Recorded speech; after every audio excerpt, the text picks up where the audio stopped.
BJP, CPM এবং কংগ্রেস থেকে প্রায় 100 জন পরিবার আজকে তৃণমূল কংগ্রেসের পতাকা তলে একত্রিত হয়েছে।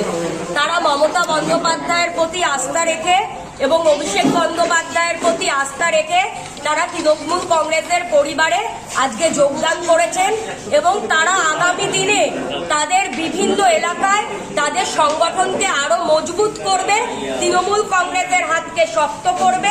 সেই বিষয়ে তারা আমাদেরকে কথা দিয়েছে। 122 জন ফ্যামিলি, 587 জন মানুষ, সাধারণ মানুষ যারা বিজেপি করতো, কেউ কেউ সিপিএম করতো, কেউ কংগ্রেস করতো, তারা তৃণমূল কংগ্রেসের পতাকা তলে এসে তারা মমতা বন্দ্যোপাধ্যায়, অভিষেক বন্দ্যোপাধ্যায়ের হাতকে শক্ত করতে চায়।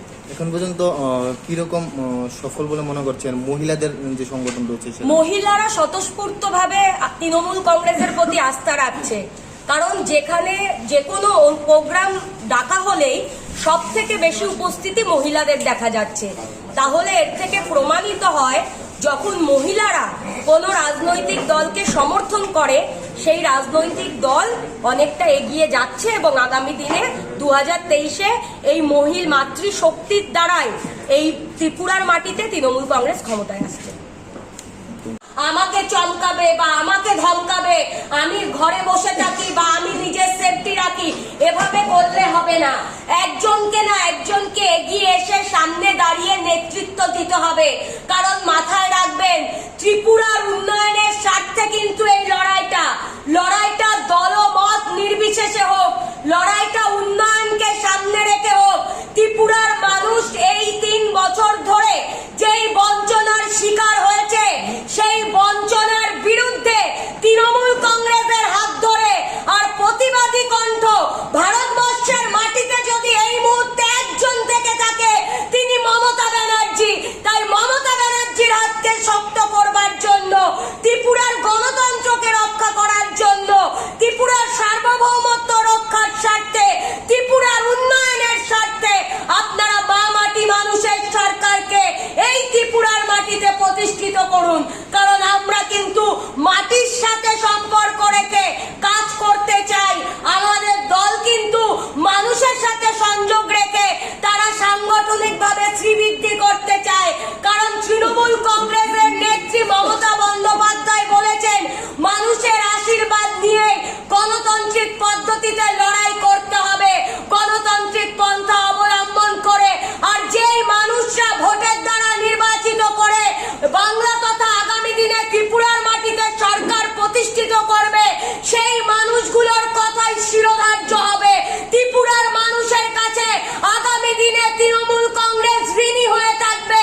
আর ত্রিপুরার প্রত্যেকটা মানুষকে বলবেন যে আপনার মূল্যবান ভোটটি তৃণমূল কংগ্রেসকে ঋণ হিসাবে দিন। আপনার এই ঋণটা শুধু আসলে পরিপূর্ণ করে আপনাকে ফেরত দেবে তৃণমূল কংগ্রেসের নেত্রী মমতা ব্যানার্জি এবং সর্বভারতীয় তৃণমূল কংগ্রেসের সাধারণ সম্পাদক অভিষেক বন্দ্যোপাধ্যায়। আজকে আপনারা দেখতে মাটিতে এসে কোন রকম প্রতিবাদ করতে না পারে, বিপ্লব বাবুর চোখে চোখ রেখে গণতন্ত্র নিয়ে প্রশ্ন করতে না পারে, তাই ভয় পেয়ে 144 ধারা জারি করেছে। কিন্তু আমরা দেখতে পাচ্ছি 144 ধারা জারি করে বিজেপি মিছিল মিটিং করছে।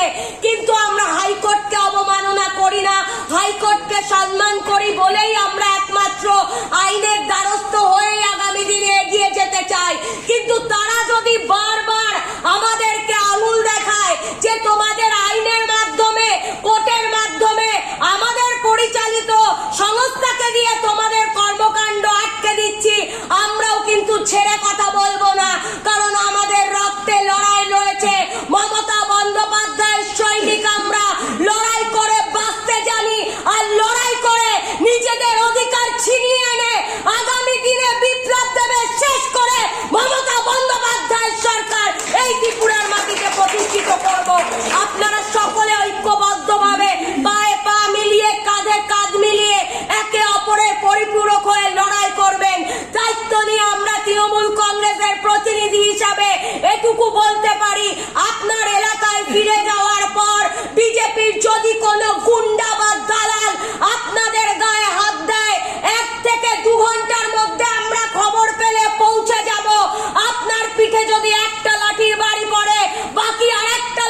মাথায় রাখবেন।